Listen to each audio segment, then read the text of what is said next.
La motivation. Voilà un mot que l'on entend souvent, que l'on nous répète constamment. Et je ne vais pas être hypocrite, il m'arrive moi-même de l'utiliser fréquemment. Car en effet, cela reste une clé importante. Mais il faut le dire, la motivation ne suffit pas. Nous sommes tous humains et même le plus motivé d'entre nous fait parfois face à des obstacles, des moments de doute. Et il devient alors nécessaire de trouver une nouvelle solution. Selon moi, c'est dans la nature de l'être humain de vouloir progresser, de vouloir accomplir des choses, de s'épanouir finalement d'une manière ou d'une autre.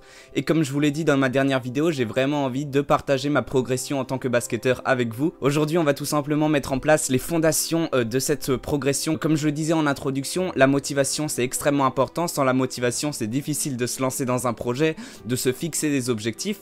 Mais pour pouvoir atteindre ces objectifs-là, la motivation, il y a un moment, elle va plus suffire. J'ai trouvé une méthode qui va me permettre de fixer un objectif et de m'organiser afin de réaliser cet objectif. Donc je vais vous montrer la façon dont j'ai suivi les méthodes et je vais vous donner les clés pour que vous aussi, vous puissiez la suivre. La première étape, ça va être de se fixer un rêve. On a tous des rêves, donc je pense que c'est pas la chose la plus difficile. Mais c'est vrai qu'il est quand même assez complexe de définir ce rêve-là, de trouver un rêve en particulier parce qu'on est souvent intéressé par plusieurs domaines. Moi, le premier, par exemple, j'adore la vidéo, j'adore le basket. J'adore le cinéma, enfin je suis intéressé par pas mal de choses différentes. Mais là je vais essayer de trouver mon rêve. Et le rêve que j'ai envie de vous partager, c'est le fait de devenir le meilleur shooter possible. Et pas tu vois juste le meilleur shooter de l'équipe, pas être plutôt bon à 3 points. Non, j'ai vraiment envie de devenir une machine. Je voyais une vidéo de Tony Parker l'autre jour qui disait que si quand tu dis ton rêve à quelqu'un, il te dit pas que t'es fou, c'est que tu rêves peut-être pas assez grand.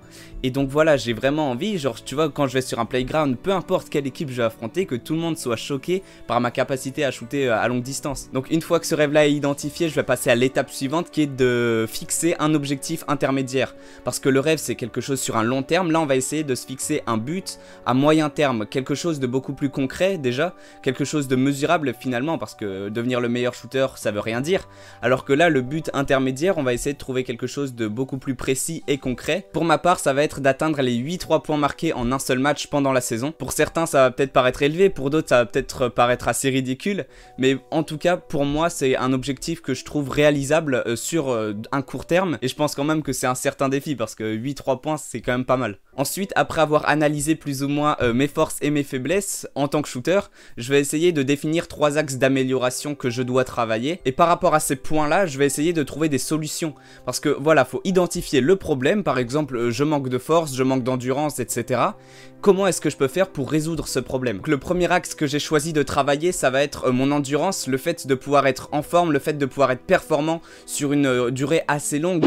Alors, en plus d'être un excellent moyen de se renforcer musculairement au niveau des jambes, le plus gros atout je dirais de la course à pied, ça va être de faire travailler votre endurance, de faire travailler votre cardio, parce qu'un match de basket ça dure quand même 40 minutes et tu peux pas te permettre d'être épuisé au bout de 10 minutes. Et c'est pour ça que la course à pied, ça va renforcer votre endurance musculaire. Déjà vos jambes vont être plus habituées à faire des efforts pendant longtemps, mais également au niveau du souffle, de votre corps tout entier. Évidemment il existe plusieurs types de séances différentes, et ce qui va être le plus optimal afin d'augmenter votre cardio, ça va être les séances de fractionnés. Et un autre aspect de la course à pied que je trouve vraiment sympa, c'est que parfois le matin, je vais pas avoir la motivation. Je sais que des fois je me réveille et j'ai pas envie d'aller bosser pour mes cours, j'ai pas forcément la motivation ou l'inspiration pour aller travailler sur mes vidéos YouTube, TikTok ou pour faire plein d'autres choses, pour m'entraîner au basket, tout ça. Et le fait d'aller courir, le matin tu te réveilles et tu vas courir directement, tu te poses pas plus de questions. En plus c'est bien parce que ça te permet de te réveiller. Si je peux me réveiller genre à 6 h tous les matins, ce serait l'idéal. Donc tous les matins, 6 h, une petite course, alternée entre différents types de séances. Je parlais de faire du fractionné, mais parfois c'est aussi important de faire du 10 km ou 5 km, d'alterner les types de séances. Déjà ça permet d'être moins redondant et donc vous avez vraiment l'impression de découvrir peut-être quelque chose d'autre à chaque fois. En plus de ça, c'est une certaine routine parce qu'on le sait tous, genre avant un match par exemple, c'est hyper important d'avoir sa routine. Et avant une journée, pourquoi pas également essayer de mettre cette routine en place. Mon deuxième axe d'amélioration, ça va être de renforcer ma condition physique. Parce que c'est vrai que j'ai toujours été sportif, j'ai toujours couru, etc. Mais aujourd'hui, je fais 1m80 pour 60 kg. Et ça, pour s'imposer sur un terrain de basket, ça suffit absolument pas. À première vue, on pourrait penser que c'est pas vraiment lié au shoot, mais finalement, ça l'est bien plus que ce que l'on pense. À son arrivée en NBA, Kobe jouait un match avec les Lakers, un match décisif de playoff. Et il a fini le match en enchaînant airball sur airball sur airball. Donc il a été énormément critiqué, mais lui... voilà, il voulait tourner la page, mais il voulait quand même savoir pourquoi est-ce qu'il avait enchaîné tous ces airballs. Et la réponse elle était simple, c'est qu'il avait pas la condition physique, son corps tenait plus, il avait plus la puissance que ce soit dans les jambes ou dans les bras, et donc il a passé tout son été et après tout le reste de sa carrière à s'entraîner à fond physiquement. Donc je vais vraiment essayer de faire un maximum de séances pour prendre de la masse, pour prendre du muscle dans toutes les parties de mon corps, que ce soit les jambes, les abdos, les bras, tout ça c'est extrêmement important. Et pour finir, on va vraiment revenir sur la base, sur l'essence de mon objectif finalement, qui est le fait d'améliorer ma gestuelle de tir, d'avoir un tir plus propre, parce que on est en constante amélioration et je sais que je suis passé vraiment par plein de gestuelles différentes. Déjà j'ai shooté pendant plusieurs années, vraiment après avoir commencé le basket, je shootais à deux mains. Et c'est pas possible, j'étais en U15, je shootais à deux mains. Évidemment, pour s'améliorer au tir, la meilleure chose à faire, c'est de s'entraîner à tirer, parce que comme énormément de choses, ça vient avec la répétition, le fait de shooter, parce que tu seras forcément beaucoup plus à l'aise si tu arrives en match en sachant que tu as fait des centaines de tirs pendant la semaine que si la dernière fois que tu as touché la balle, c'était aux derniers entraînements d'équipe. C'est vrai que ces dernières années, entre Stephen Curry, Damian Lillard et plein d'autres joueurs, on a tendance vraiment à vouloir shooter constamment à 3 points, parce qu'on voit qu'eux shootent de plus en plus à 3 points. Mais ce qu'il faut savoir, c'est que ces joueurs-là sont avant tout également de bons shooters à mi-distance. Donc quand tu fais des séances d'entraînement, ça sert à rien de juste te concentrer à tirer derrière l'arceau. L'arceau, t'as vraiment dit l'arceau, mais gros, c'est un arc à la limite, je sais pas, la ligne à 3 points, mais c'est pas du tout un arceau. Le gars, je sais pas, je fais des vidéos basket, mais tu connais même pas le vocabulaire de base. Faut aussi travailler ta gestuelle, et pour ça c'est plus simple de se rapprocher parce que tu te fatigues moins et donc tu peux vraiment plus te concentrer sur les petits détails. Autre chose de assez important, mais là mon gars tu fais même plus d'efforts. Là je te parle même pas de vocabulaire, tu sais même pas parler. J'essaye de faire de mon mieux pour que chaque vidéo soit meilleure que la précédente, mais mon gars, apprends déjà à formuler une phrase. C'est d'essayer de mettre vraiment de l'intensité, du mouvement dans chaque séance. Parce qu'en match, tu vas devoir courir, tu vas devoir faire des allers-retours sur le terrain, il y aura la pression défensive, etc. Tu seras fatigué. Et donc il faut s'entraîner à savoir tirer avec cette fatigue là. Bien qu'on ait tendance à dire que le plus difficile c'est souvent de se lancer, bah on remarque quand même assez facilement que souvent sur le long terme, sur la durée, bah on va soit baisser le rythme, soit carrément complètement abandonner dans ce genre de programme. Et pour éviter ce problème là, pour vraiment garder la motivation et la discipline, on va essayer de mettre toutes ces idées là sous forme papier. Donc chacun fait comme il veut, le plus important c'est vraiment d'avoir un objet qui nous correspond, quelque chose qui nous représente et qui nous donne envie de se donner à fond pour atteindre ces objectifs là. Donc, si vous voulez, vous pouvez faire des dessins, vous pouvez l'écrire sur une feuille, etc. Mais moi je vais vous montrer l'exemple que j'ai fait.